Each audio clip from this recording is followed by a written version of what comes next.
Oke, nah isinya hasrat insting itu ada dua kalau di Freud. Yang pertama eros, yang kedua thanatos. Ini yang saja ya. Ini tentang insting, tentang libido.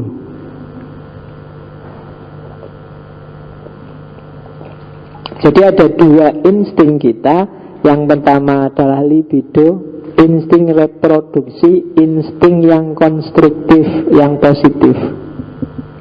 Insting untuk hidup dan bertahan hidup, memenuhi fitrah itu tadi.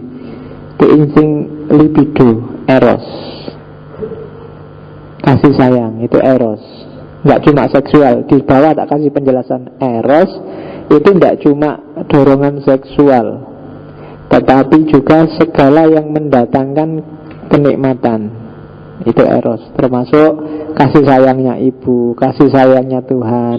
Narsisme, cinta diri itu tidak apa-apa asal nggak berlebihan. Ya kan, dikit-dikit pamer di Facebook, OTW to kampus. Apa gue cuma neng kampus wae lo kok ditulis gitu loh.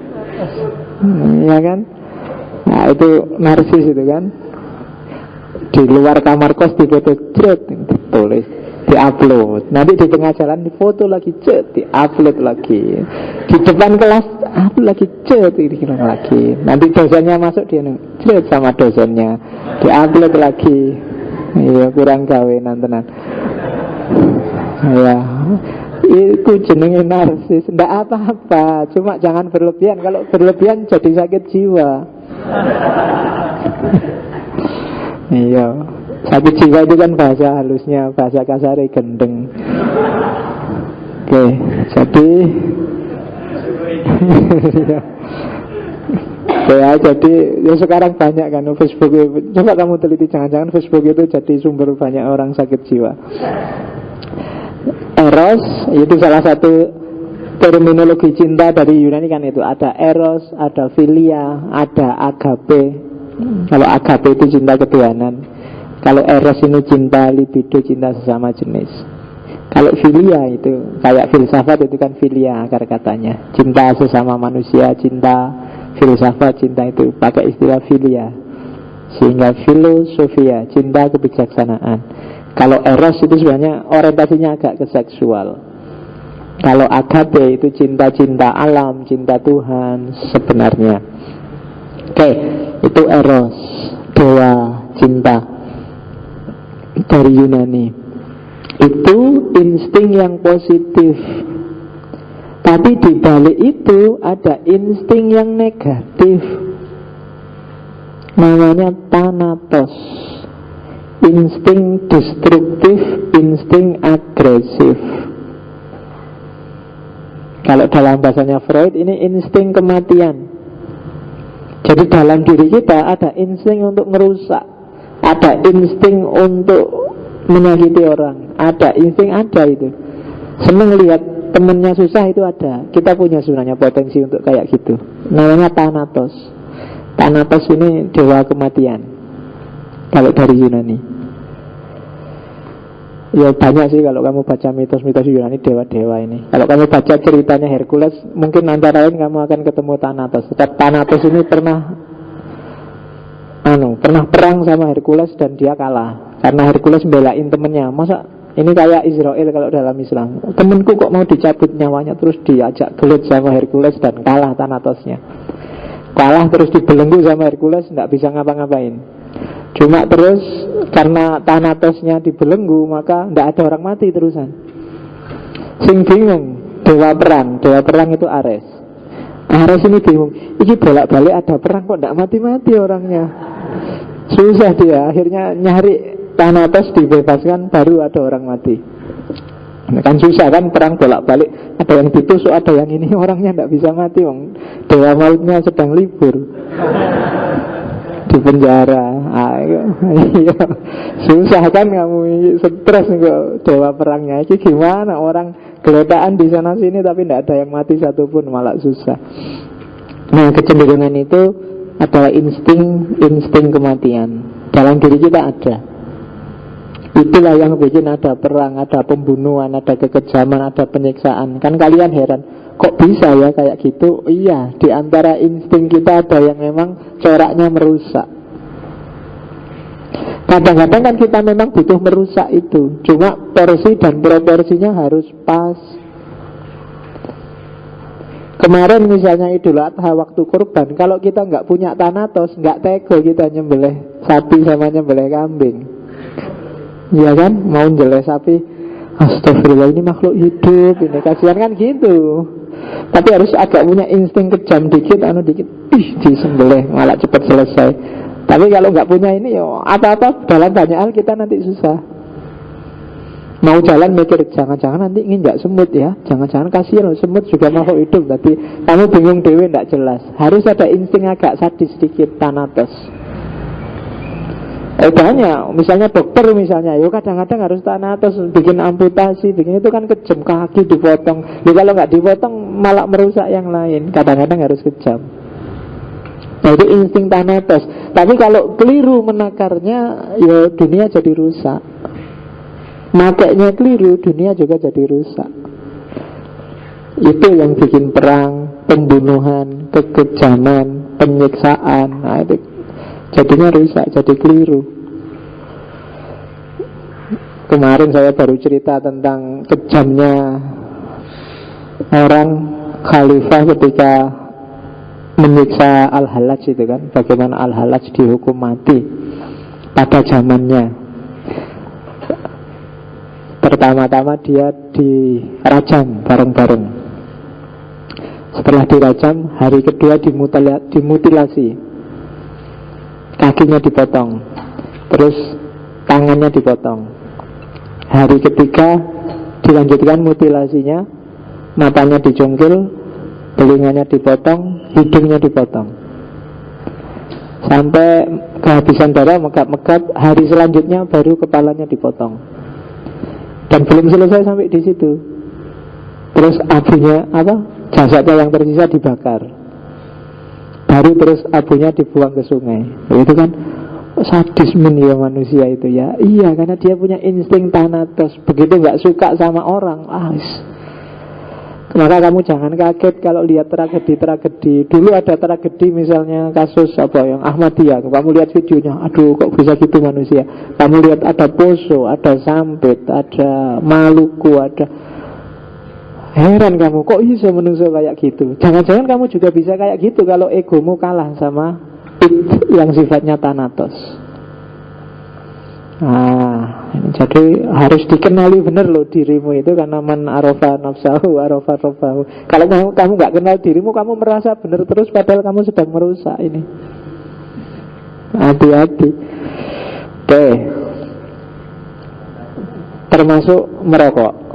Kalau katanya, kan ada yang tanya pada Freud ini deh ahli rokok. Lah kalau merokok itu apa yang tidak merusak Freud? Jawabannya Freud, kadang-kadang rokok ya cuma sekedar rokok, cuma gitu aja. Nggak usah dipikir dalam-dalam kalau rokok itu. Gitu loh. Jawabannya Freud gitu. Nanti di belakang ada quote-nya. Jadi dalam nggak usah mikir dalam-dalam, rokok ya rokok gitu aja. Ngapain sih dikait-kaitkan dengan kesehatan, dengan itu? Ya rokok ya rokok. Oke, itu dua jenis insting. Jadi ini harus dikelola dengan baik biar tidak merusak.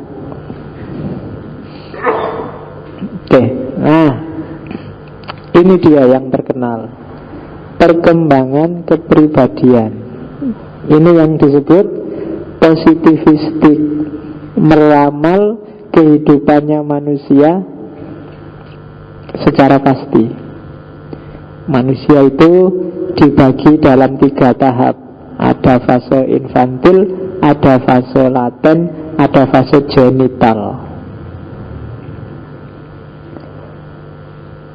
Kuncinya ada di fase infantil. Sehat atau tidaknya psikisnya manusia. Kalau di fase bayi, fase infan ini tidak terpenuhi semua hasratnya, maka dia akan jadi masalah saat dia dewasa. Jadi umur 0 sampai umur 6 tahun. Itu kuncinya. Kalian yang tidak bahagia di umur-umur itu, Biasanya semakin besar juga kalian hidupnya akan murung, tidak akan bahagia, susah senyum sudah ketika kebutuhannya tidak terpenuhi. Tinggal dilihat hari ini, coba kalian mikir diri aku itu profil yang kayak gimana ya. Itu biasanya ada pengaruh dari kecil, dan ini harus disembuhkan. Mungkin ada timbunan-timbunan pengalaman yang tidak mengenakkan, tidak, karena itu harus diungkap, dibersihkan. Kalau enggak ya kalian murung terus. Infantil itu fase awal, fase oral. Fase oral itu kenikmatannya ada di mulut. Ya, yang paling jelas kelihatan kan mimik bayi pada ibunya. Kalau mimik saja nggak puas, era oral ini nggak puas, itu ya sampai besar juga akan ada dampaknya. Nah, iya, kamu nyari sosoran terus kamu. Jadi puaskanlah mimik mumpung masih kecil. Sekarang sudah telat kamu. Iya, jangan nyari mimik lagi kalau sekarang. Itu hanya untuk umur 0 sampai 1 tahun. Kalau di Freud ini dampaknya besar loh.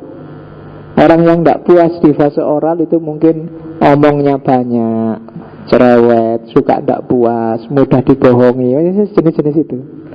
Sementara yang puas itu biasanya dia jadi pintar karena dia sudah puas, mahir mengumpulkan pengetahuan. Itu kamu baca di Freud jadi kayak gitu nanti. Nah, jadi kalau di sini kamu mikir filsafat nggak nyampe-nyampe, mungkin dulu nyusunya belum puas. Iya, yes, berat kamu memang. Tapi sudah telat sekarang ya. Kamu sudah umur berapa sekarang? Jadi fase oral adalah fase ketika orang melatih dirinya melampiaskan, memenuhi keinginan. Itu fase oral. Di atas fase oral ada fase anal. Itu kepuasannya nggak lagi di mulut tapi di anal. Kalian ngerti lah wilayah itu, nggak perlu tak gambar. Jadi fase anal adalah fase ketika orang latihan menahan diri. Itu kan kalian latihan ke toilet waktu kecil itu kan latihan menahan diri. Sebelum itu kalian kan nggak mikir menahan, pengen pipis pipis saja, pengen aja, nggak pernah dipikir. Tapi di fase anal kalian mulai dilatih. Latihan jangan ke susu ya, ke belakang dulu, ke kamar mandi dulu. Itu latihan menahan. Orang yang tidak sukses di sini, itu sampai besar dia susah menahan apa-apa. Iya, jadi menahan kemarahan, menahan keinginan, menahan hasrat itu susah sudah. Kalau nggak sukses di umur 1 atau sampai 2 tahun ini. Nah, jadi latihan menahan. Iya. Kalau kalian merasa aku kok susah Pak, begitu pingin apa, pokoknya harus dipenuhi saat itu juga. Kalau enggak saya stres Pak. Nah, itu mungkin kalian umur 1 sampai 3 tahunnya enggak sukses. Iya. Apalagi ada yang masih suka ngompol enggak? Nah, kalau ada yang masih suka ngompol berarti kamu enggak sukses sampai hari ini.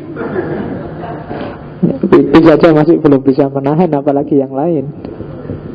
Jadi itu fase kedua. Fase ketiga itu fase falik, 2 tahun sampai 6 tahun. Nah ini kalau yang oral itu 0 sampai 1 tahun, anal itu sampai 3 tahun, ini sampai umur 6 tahun. Falik itu kebalikannya anal. Apa kebalikannya itu? Iya, falik itu ya dibaliknya. Jadi kalau kamu lihat daerah anal, baliklah itu. Nah itulah falik, daerah bagian depan. Kenikmatannya sekarang pindah ke situ. Kadang-kadang anak umur itu kan suka megang-megang, suka itu, karena memang sudah mulai ada di situ. Nah ini latihan reproduksi. Kalau di fase ini tidak sukses, itu ya tidak bisa produktif. Falik, jadi fase mulai kenal lawan jenis, mulai yang cowok mulai lebih suka sama mama daripada sama, kamu manggilnya mama apa ibu? Ibu, mbok, apa-apa. Simbok. Iya. Oke. Iyalah ya, anak sekarang kan mama, papa. Oke. Namanya tuh. Iya. Ini iyalah, enggak apa-apa lah. Yang makannya tempe manggilnya mama. Oke ya, jadi ini era balik. Nanti kamu baca sendiri ya, era-era ketika orang dari sini nanti lahir Oedipus kompleks, lahir kayak gitu. Yang ada beberapa teori yang menurut saya nggak rasional. Tapi ya nggak apa-apa, itulah Freud dengan gayanya sendiri. Karena semua ujungnya ya seks kalau di Freud. Nah, fase infan ini fase membangun fondasi mental. Ada masalah apapun di besarmu itu karena di era-era itu. Anak-anak umur 5-6 tahun kok lihat bapak ibunya tawuran terus, itu akan membentuk karakternya. Lihat bapak ibunya males sholat akan membentuk karakternya juga. Lihat bapak ibunya males bangun ya akan membentuk karakternya juga. Nah itu era infan. Di atas itu akalnya mulai jalan. Umur 6 tahun, 5-6 tahun sampai 12. Ini kita menyebutnya puber. Mulai kenal lawan jenis. Mulai ngerti mana yang cakep, mana yang tidak cakep. Anak-anak umur itu mulai agak genit. Kalau perempuan mulai nyoba-nyoba make up. Kalau laki-laki kadang-kadang sudah nyampe pada mimpi basah. Ya, mimpi terus ngompol. Ya itu fase laten. Ya, akalnya mulai jalan. Di sini ego mulai bermain. Kalau di infan itu id-nya aja yang bermain. Superego belum berperan. Anak kecil itu nggak terlalu mikir tentang aturan, norma, nilai. Harus benar-benar diajari. Karena belum tertanam. Sopan pada orang tua, menghargai guru itu ditanamkan di era itu tapi belum tertanam. Dia hanya disuruh dan ikut aja. Di atas itu baru ada fase genital. Itu 12 tahun ke atas. Fase genital ini ya sudah mulai dianggap dewasa. Akalnya jalan, super ego mulai beroperasi. 12 tahun ke atas sudah mulai ngerti kadang-kadang id-nya gak harus dilampiaskan. Kadang-kadang demi super ego id harus disisihkan. Pinginnya tidur tapi ya gak boleh bangun siang-siang, harus bangun. Nah itu di fase genital baru bisa. Anak-anak umur 12 ke bawah itu biasanya harus agak dipaksa dulu baru ikut aturan. Munculnya kesadaran itu di era genital. Anak mulai sadar, oh iya ya, hidup ini memang gak bisa sakarepe dhewe. Itu biasanya 12 ke atas. Meskipun kalau film-film kan batasnya agak terlalu lama, 17. Sebenarnya 12 itu sudah dewasa. Jadi kalau kalian ada yang belum 17, masih 12 tidak apa-apa pakai teorinya Freud. 12 itu sudah dewasa. Kalau anak sekarang kan nggak nunggu 12 kan. Iya, cah cilik-cilik itu wis gitu-gitu, sudah ngerti pacaran, sudah ngerti itu sudah mendahului masanya. Ini kan teori yang positifistik. Tidak melihat bahwa jangan-jangan perkembangan situasi, perubahan konteks bisa merubah itu. Ada kok anak yang sampai umur 12 juga masih tolah-toleh, nggak ngerti apa-apa. Masih belum ngerti tanggung jawab. Masih belum ngerti hasrat seksual. Ya. Ada yang sampai mahasiswa juga masih belum ngerti. Loh ya kan, nggak maksudnya. Loh kalau itu sih ngerti, maksudnya super ego. Ngerti tanggung jawab, ngerti nilai, ngerti pantas nggak pantas, baik buruk. Kalian kan masih sering belum ngerti itu. Kadang-kadang id-nya masih menang. Pokoknya sakarepe dhewe. Nyari enak, menghindari nggak enak. Ya ndak apa-apa, wong manusia ada tipe-tipenya sendiri-sendiri. Jadi perkembangan kepribadian. Nah, sampai di titik ini kita sudah mulai ngerti seperti apa manusia isinya dalam pandangan Freud.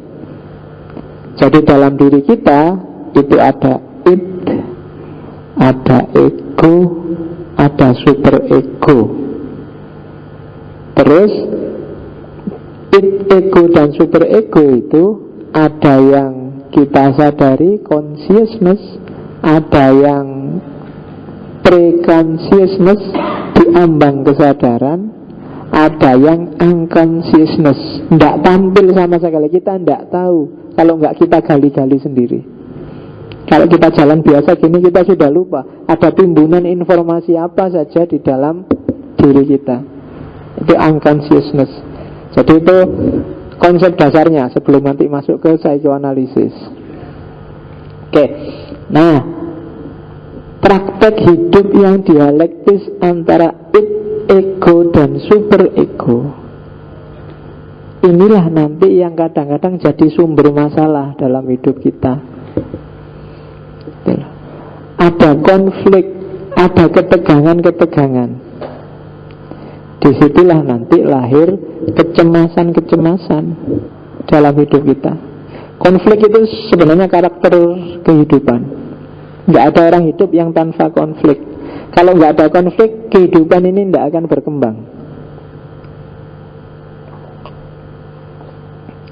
Kalau pakai teorinya Marx, konflik sosial yang bikin dinamika sosial. Kalau nggak ada konflik, hidup ini statis.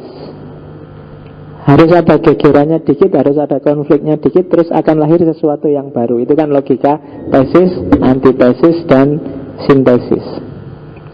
Nggak akan lahir ngaji filsafat ini kalau nggak tabrakan antara cita-cita masjid ingin mengadakan pengajian, tapi pengajian yang nggak kayak biasanya. Itu kan ada tabrakan ide. Kalau filsafat aja kayak di kampus, Anda membosankan. Kalau ngaji saja, Anda itu kan ada konflik-konflik ide. Akhirnya lahirlah ide ngaji filsafat.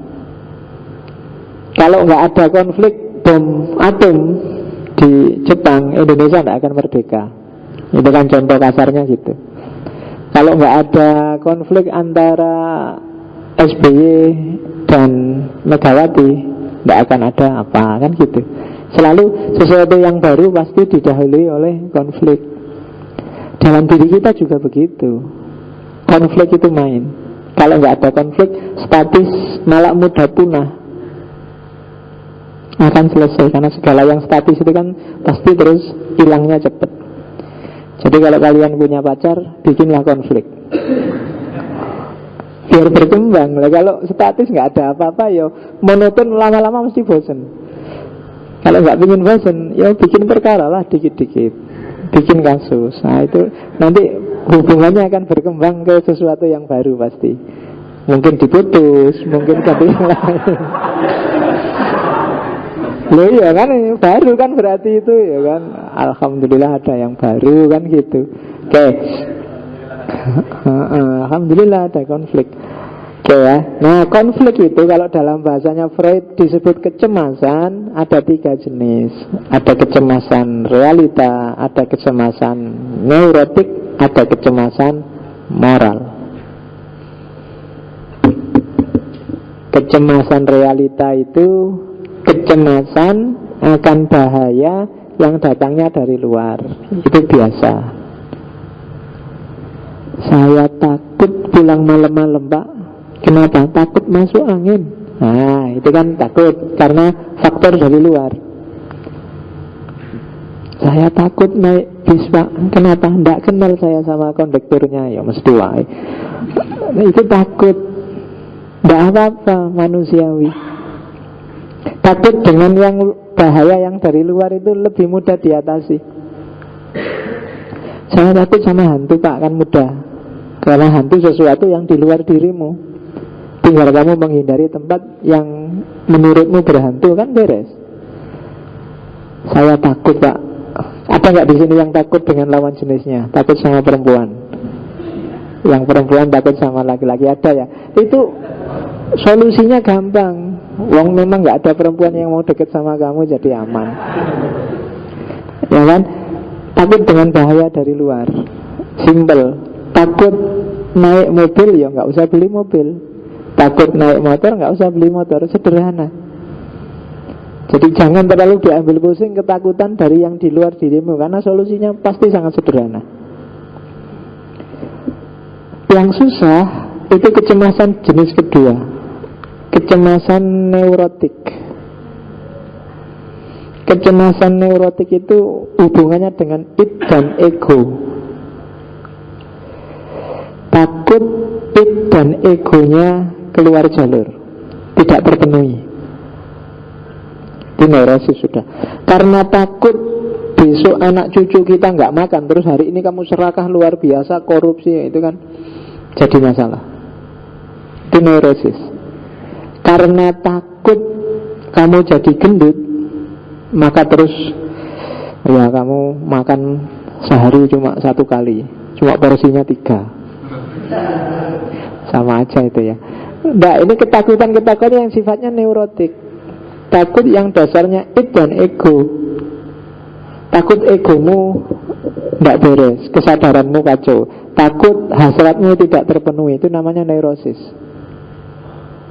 Jadi orang harus tidur, terus kamu ternyata nggak bisa tidur, itu neurosis. Jenis neurosis itu ya terjemahnya sakit jiwa. Karena ada kan orang yang takut aneh-aneh, itu kan fobia-fobia, itu kan neurosis semua kan. Ada yang takut ketinggian. Takut ketinggian itu kan problemnya tidak di ketinggiannya, tapi dalam dirinya. Ada yang takut binatang melata. Ada yang takut, di sini ada yang fobia enggak? Oh, ya, ada yang fobia ular, ada yang fobia ulat yang kecil itu. Begitu lihat ulat, wah langsung jingkrak-jingkrak, tidak karu-karuan. Ada yang fobia kegelapan. Begitu gelap, dia langsung pingsan. Ya, ada yang ya takut ruangan. Kadang-kadang masuk di ruangan sempit itu terus dia pening. Makanya kalau ke mall dia nggak pernah naik di lift. Ya kalau kalian kan nggak pernah naik di lift karena mejetnya mesti keliru. Iya, mejetnya keliru. Mau naik di lift nggak ngerti cara mejetnya, naik eskalator itu maju mundur. Kasihan orang yang di belakangnya. Mall itu tidak didesain untuk kita yang coraknya besok. Oke. Nah, semua fobia-fobia sakit jiwa itu namanya neurosis. Itu biasanya kuncinya ada di id dan ego. Ada id tertentu, ada kebutuhan-kebutuhan biologis tertentu yang takut tidak terpenuhi, atau memang sudah tidak terpenuhi, sehingga egonya jadi rusak. Kalau tidak terpenuhi kan egonya sebenarnya nyuruh mbok dipenuhi, tapi tidak bisa. Egonya bilang, alah sama ular aja takut, tapi tidak bisa. Itu yang bikin orang terus sakit jiwa, tidak tenang, gelisah. Tuh. Egonya bilang, sudahlah gendut juga tidak apa-apa, yang penting sehat. Ego yang bilang gitu. Tapi idnya bilang, tidak bisa, kalau aku tidak langsing pacarku marah-marah mesti ini. Ada bentrokan antara id sama ego. Itu yang bikin kita sakit jiwa.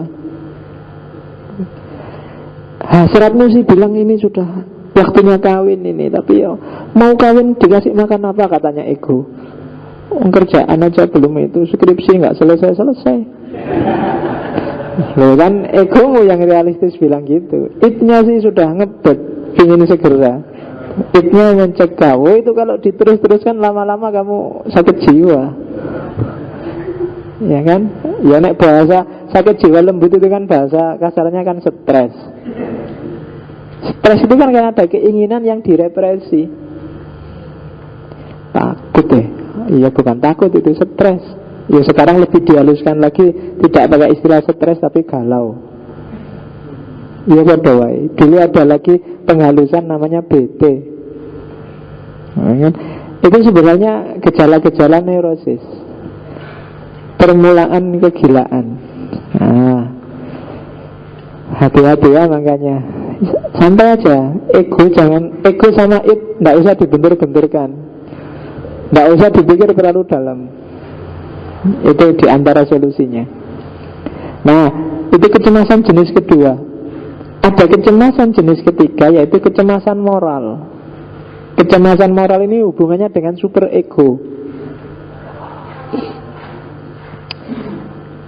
Di masyarakat sini, anak soleh itu tiap hari harus ke masjid. Ternyata kamu tidak bisa ke masjid tiap hari. Itu kan kamu merasa bersalah. Iya ya, berarti aku tidak anak soleh. Gimana ini gak enak sama orang tua di kampung. Di sini kerjaanku cuma gitaran, ngobrol, nongkrong. Padahal bapak di rumah itu membayangkan tiap hari aku sobonya masjid, sobonya perpustakaan. Ternyata kenyataannya kok kayak gini ya, jadi gak enak nih. Itu kecemasan moral. Jadi egomu tabrakan dengan super ego sekarang. Pilih kabari Jogja. Wah baik pak di sana. Loh IP-mu kok cuma 2. Loh 2 itu sudah bagus pak. Kalau perguruan tinggi ya bapakmu buat apa sih gitu. Nah itu bapakmu ya manut-manut baik. Cuma iya sakitnya di sini. Iya jadi ya bapakmu manut-manut aja. Dirimu sendiri yang galau akhirnya. Aku kok membohongi bapak ya apa ya boleh aku ini. Orang tua sudah bayari aku. Kecemasan moral itu sudah. Jadi dalam hidup kita ada kecemasan realitas. Kita takut dengan yang di luar diri kita. Ada kecemasan neurotik. Kita takut ada hasrat, ada dorongan dari diri kita yang tidak terpenuhi. Ada kecemasan moral. Ada nilai sosial, ada norma sosial yang kita tabrak. Itu juga menimbulkan kecemasan moral. Kayak kalau ada anak minta-minta di pinggir jalan itu kan, biasanya kamu ngasih. Begitu nggak ngasih kan kamu jadi galau. Iya ya kok aku pelit gitu sih. Paling dikasih 500 saja sudah seneng, 1000 apalagi kok ngasih gitu aja aku enggak. Itu kan kegelisahanmu sendiri, kegalauanmu sendiri. Itu namanya kecemasan moral. Itu kalau dilanjut-lanjutkan ya bisa jadi stres, bisa jadi neurotik. Itu pangkal permasalahan nanti ada di situ. Kecemasan. Ternyata nggak sesederhana ada id kita lampiaskan, ada super ego kita jalani, yang kontrolkan ego. Ternyata nggak sesederhana itu. Dalam hidup kita sering-sering tabrakan antara id, ego, dan super ego. Nah, kalau tabrakan itu biasanya, kalau katanya Freud, muncul namanya defense mechanism. Jadi secara psikologis kita membela diri. Caranya membela diri ada sekitar 10 dalam catatan saya kalau dari bukunya Freud. Jadi cara untuk mengatasi stresmu biar sebenarnya kamu salah tapi kamu tetap kelihatan benar. Itu namanya defense mechanism.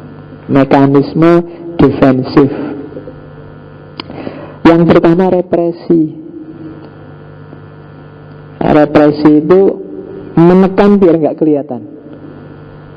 Jadi misalnya kamu suka sama temanmu sak kelas, sementara dia sudah punya pacar, terus kamu udahlah nggak boleh, dia sudah punya pacar, ini nggak boleh, dosa saya ini suka sama pacarnya teman ini harus disingkirkan. Nah, itu namanya direpresi. Kamu sembunyikan dalam-dalam. Nah, itu represi. Salah saya ini kayak gini, ini nggak boleh ini, masa. Nah, itu tak gini. Kamu pamit di kelas, sebenarnya kamu nggak sakit tapi kamu bikin surat, mohon maaf pak di kuliah siang ini saya nggak masuk karena sakit. Nah, itu terus kamu ngerti kalau itu salah, maka ini jangan sampai ketahuan, jangan sampai ketahuan pokoknya. Nah, itu terus kamu represi, kamu sembunyikan dalam-dalam. Itu namanya direpresi, ditekan, dipelenet kalau bahasa Jawa nih. Ditekan itu kan tidak hilang, itu nanti jadi konsumsi bawah sadar. Seolah-olah itu hilang tapi enggak. Dia jadi penghuni bawah sadar. Itu kadang-kadang nyetir perilakumu tapi enggak sadar loh. Sehingga kalau ketemu dosennya tiba-tiba kamu salah tingkah, tiba-tiba kamu merasa enggak enak. Itu karena ada bawah sadar yang bilang, tadi aku bohong pada dosen ini. Begitu tadi kamu bohong pada orang tuamu tentang IP, tentang nilai, tentang kehidupanmu di Jogja, itu kan rasanya sudah beda ketika berhadapan sama orang tuamu. Mungkin kamu agak kaku ngomongnya, hati-hati jangan sampai keceplosan. Itu defense mechanism, namanya represi. Disingkirkan dari pikiran, disingkirkan dari wilayah sadar, dari ego. Tapi sebenarnya dia tidak hilang, dia masuk ke wilayah bawah sadar. Jadi hati-hati. Kadang-kadang itu keluar secara nggak sengaja. Mungkin Idul Fitri tiba-tiba kamu ketemu dosenmu, terus Pak lahir batin ya Pak, lo kamu punya salah apa sama saya? Nggak ada sih Pak, paling ya bohong-bohong dikit. Nah itu kan sebenarnya itu nggak sadar kamu ngomong, karena selama ini di pikiranmu kamu merasa saya pernah bohong pada orang ini. Gitu. Oke, itu represi namanya. Kamu singkirkan apa yang mengganggumu, kamu buang. Tapi sebenarnya dia tidak hilang, tapi masuk ke bawah sadar. Terus ada juga yang defense mechanism itu adalah reaction formation. Jadi melakukan reaksi. Melakukan reaksi itu karena kamu tahu itu salah, kamu munculkan yang berlawanan. Ya misalnya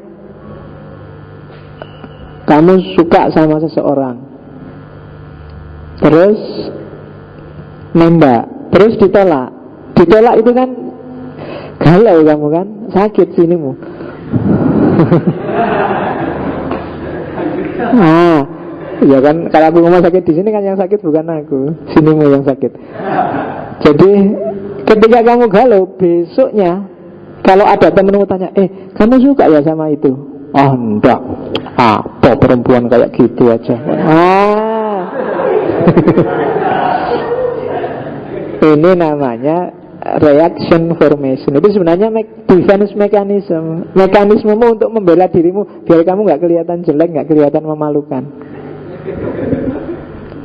Begitu dapat nilai kamu sedih ya, enggak, apa sih nilai itu, enggak penting.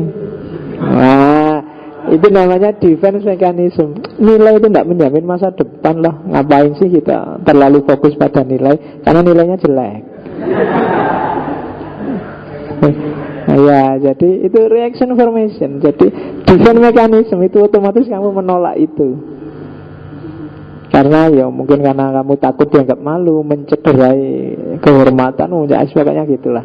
Jadi yang diomongkan yang sebaliknya. Gitu loh. Misalnya kamu dikasih minum orang bertamu,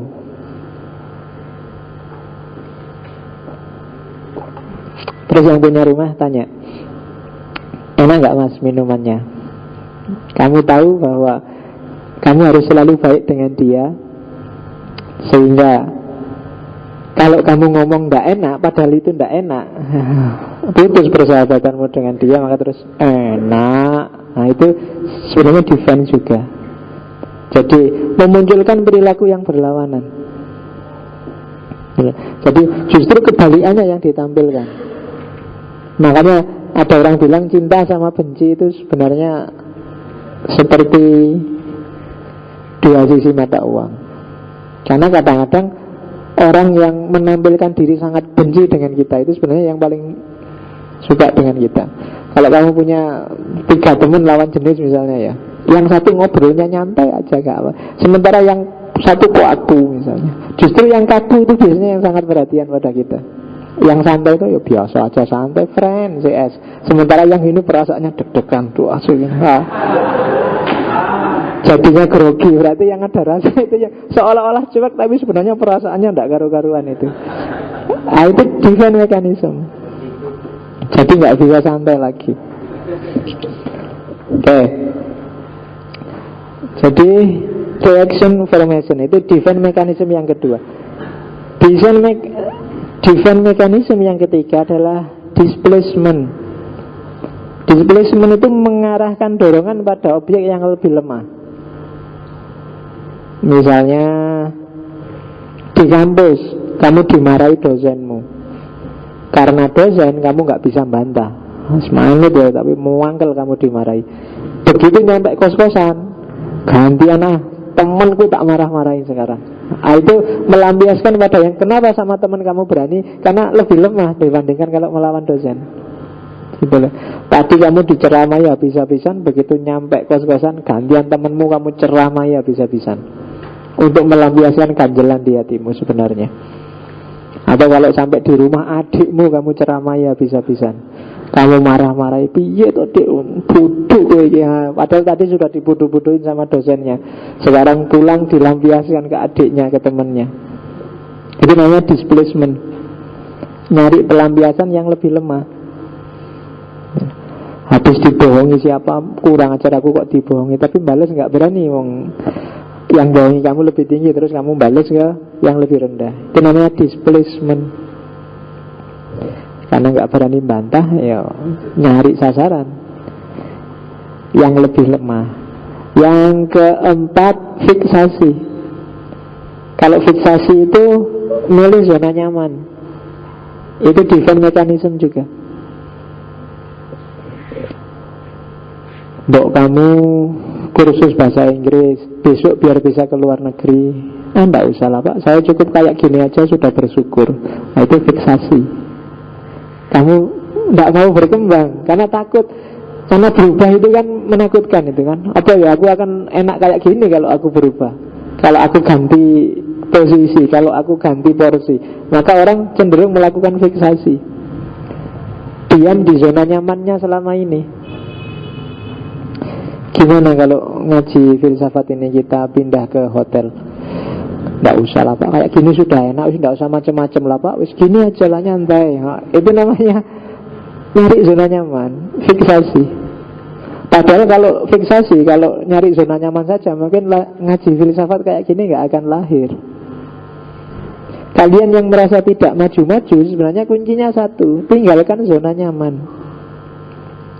Sudahlah Pak, kita syukuri aja apa yang ada. Dapat sekian ya sekian. Iya enggak apa-apa, cuma disyukuri itu. Kalau bahasa jargonannya kan al-mukhafadhu alal qadim wal akhdhu, disyukuri itu al-mukhafadhu alal qadim. Ya yang lama disyukuri, tapi kan tetap al-akhdhu bil jadid. Ambil situasi baru, suasana baru. Kecuali untuk pacar loh ya. Kalau pacar jangan lah. Masa saya Pak, pacaran saya prinsipnya al-muhafadhu alal qadim wal akhdhu bil jadid. Rusak itu. Nanti yang lama biarlah tetap seperti itu, tapi kalau ada yang baru ya saya ambil Pak, yang lebih bagus. Tidak boleh. Iya, itu kan kayak lain syakartum la azidanakum itu kan. Kalau kalian bersyukur akan kami tambah, kecuali untuk istri. Jadi jangan pernah bersyukur punya istri, karena begitu kamu bersyukur akan ditambah oleh Allah istrimu. Oke. Jadi fiksasi, tinggal di zona nyaman. Oh itu sebenarnya sudah banyak orang. Kalau motivator itu kan selalu mendorong kamu jangan puas dengan zona nyaman. Kamu tidak akan berkembang. Yang lain itu kecepatannya 100 km per jam. Sementara kalau zona nyaman kamu 0 km per jam. Sekarang sih kamu nyaman, besok kamu akan habis-habisan ketinggalan sama yang jalan cepat. Tapi memang ada orang yang fiksasi, nyaman di zonanya sendiri. Ada yang tidak sekedar berhenti, ada yang mundur, regresi. Regresi itu kembali pada tahap perkembangan selanjutnya. Perkembangan sebelumnya kok selanjutnya. Habis diputus pacarmu terus memang lebih enak kayak dulu gak punya pacar. Punya pacar banyak masalah. Nah itu regresi, kamu balik lagi. Habis kuliah, ternyata kuliah kayak gini, yang mending kayak dulu lah di pondok, gak kuliah kayak gini, apa-apa formal, mundur. Itu kan regresi, itu kamu keluar dari zona nyaman, tapi terus ketakutan sendiri balik lagi, itu regresi. Jadi saya ingin Pak kuliah di luar negeri, begitu nyampe sana, luar negeri nggak enak Pak, terus kamu cepet-cepet pulang, itu regresi. Kembali pada tahap perkembangan selanjutnya. Nggak enak Pak jadi orang dewasa, sumpek, saya gayanya kayak anak kecil aja deh. Nah itu regresi namanya. Cuek dengan segalanya, itu regresi namanya, mundur psikologinya. Tapi ya itu diantara defense mechanism itu. Jadi orang dewasa apa-apa serius pak, santai aja lah kayak anak kecil, mengalir aja lah. Itu regresi sebenarnya. Mundur, nggak cuma mandek. Kalau zona nyaman itu mandek, kalau ini mundur. Jadi nggak sekedar macet tapi mundur. Itu regresi. Ada proyeksi.